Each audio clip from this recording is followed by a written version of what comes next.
Hi, and welcome to another episode of Emerald Isle Vacation Home Specialist. I am your host, Dennis Rechkovsky. Some of you recognize me as the co-owner of Flip Flops Donuts, and some of you know me as your broker of real estate, who specializes in waterfront and waterview properties along the Crystal Coast, especially on Bogue Banks and in my town of Emerald Isle, North Carolina. On this channel, you will find essential information from the inside scoops on buying and selling houses, to how to live with the ocean, rivers, and sounds that define the Crystal Coast.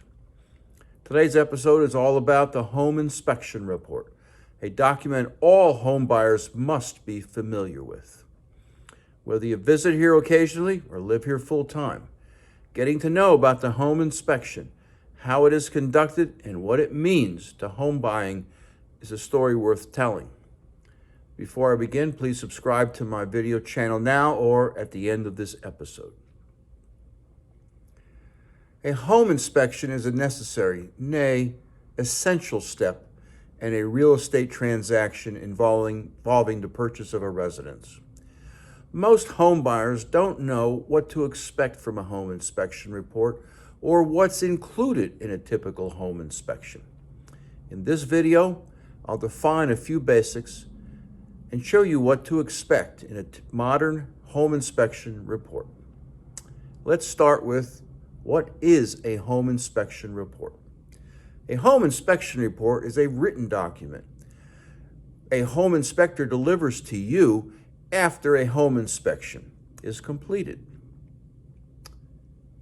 It should include images of issues that need attention, descriptions of those issues and the potential impact they might have on the property, and a summary to highlight the most important issues.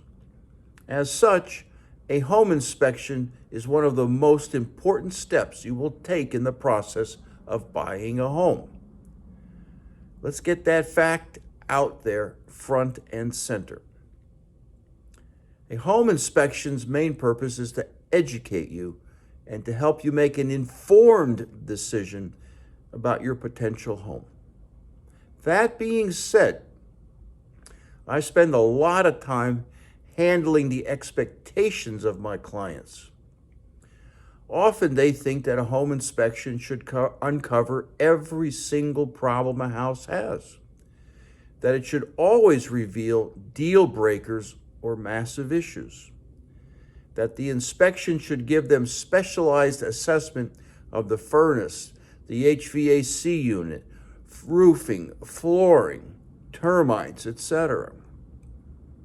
The reality is, all homes have hundreds of small issues. It's impossible to catch all of them in 2 hours.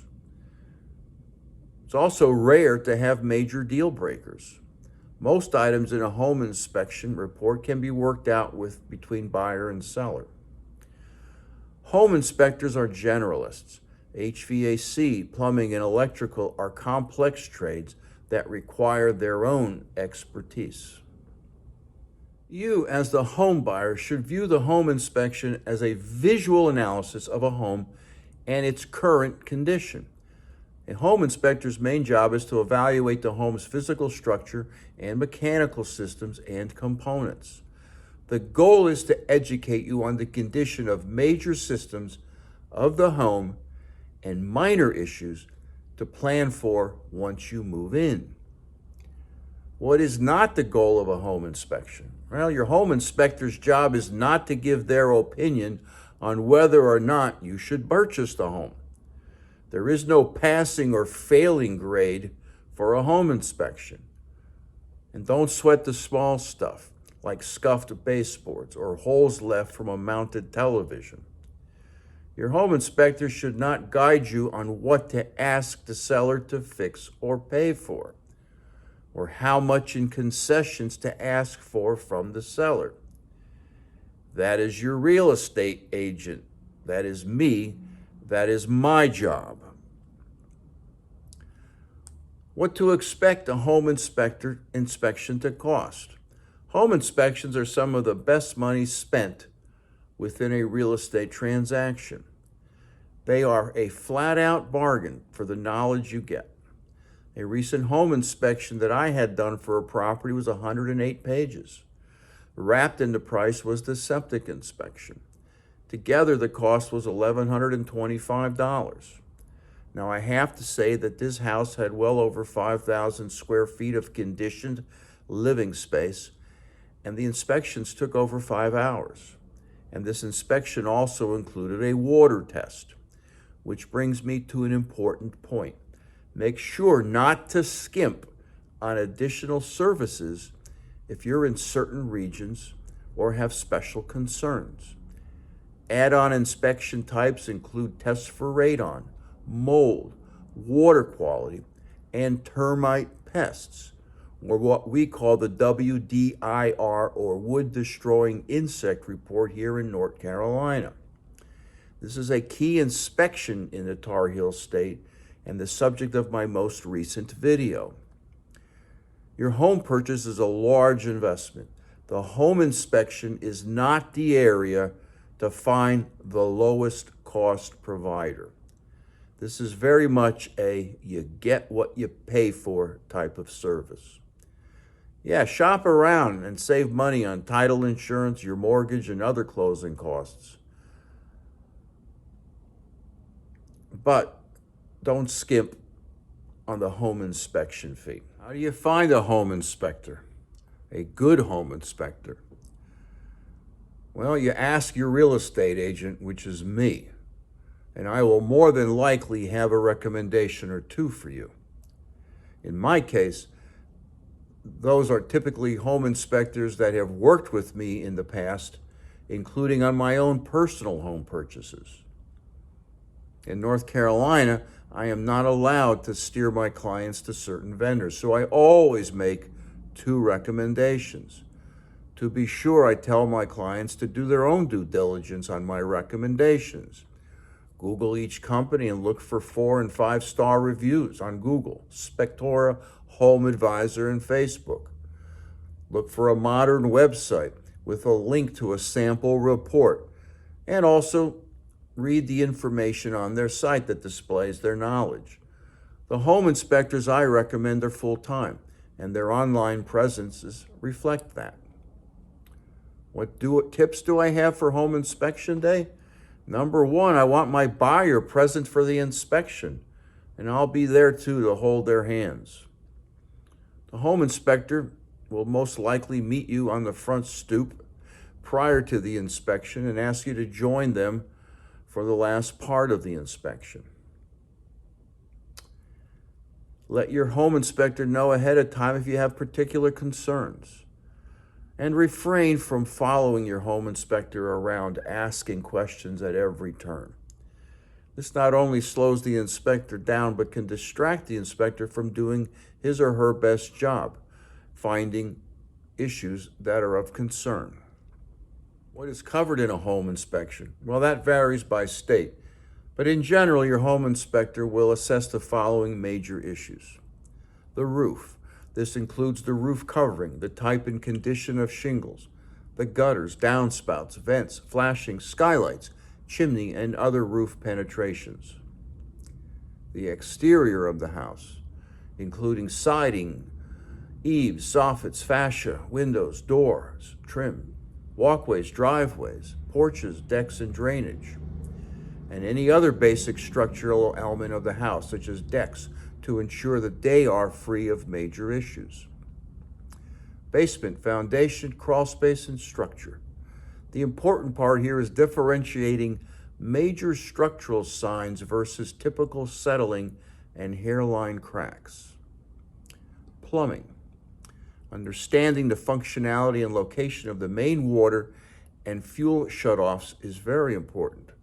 You'll also learn about your water heater, operations of toilets, sinks, tubs, showers, drains, S-traps versus P-traps, waste and vent systems, and sump pumps. Electrical. Another critical area that includes service drops, conductors, mast, electrical meter, and panels. Grounding and bonding, testing a representative number of switches, lighting fixtures, and receptacles, especially AFCI and GFCI. The presence of smoke, carbon monoxide detectors, and electrical systems will be checked too. Fuse boxes and circuit breakers are tested, as are light switches, power outlets, and other electrical systems. Heating and cooling elements. Inspectors do this by using normal operating controls and describing the location of the thermostat, energy sources, and heating and cooling method. Fireplace. If applicable, the inspector will check readily accessible portions of fireplaces and chimneys, lintels, damper doors, and clean-out doors and frames. Attic insulation and ventilation. Making sure the home has sufficient insulation and ventilation can save my home buyers problems down the road. And doors, windows, and interior. Checking a representative number of doors and windows, floors, walls, and ceilings, stairways, railings, and the garage door and openers. They're all important since these are the areas where you'll be spending most of your time. The inspection, your inspector will give you a general overview of his or her findings as a verbal summary or show you visually on their phone or tablet. They'll summarize major issues and other areas of concern. This is your time to ask questions, so don't hold back. And I'll help you if you forget a few. After the verbal summary, a complete home inspection report will be finalized by the home inspector and sent to you. This report will have an extensive overview of each section of the house and will include high-quality photos, videos, notes, and other general information. What does a home inspection report look like? In this day and age, your home inspector should be delivering you an electronic home inspection report. This report should include high-definition images and probably some videos. With a solid understanding of what to expect, you can focus on the next step of a transaction, negotiating with the seller on what fixes they'll perform or getting concessions to lower your purchase price. That is a specialized service that I provide to my clients, and this will be a subject of its own video. This is why you should review your home inspection report with your agent, who is me, to determine what issues you want to ask the seller to repair or how much is reasonable to ask for.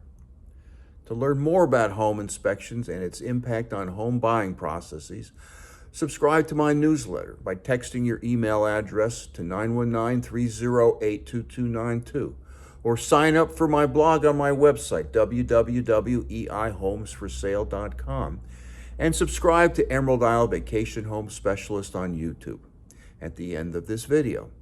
Stay well and stay safe. So come on down. Please subscribe to my channel below and definitely return next week to the same bat channel at the same bat time of 9 a.m. on Thursday for yet another episode of Emerald Isle Vacation Home Specialist.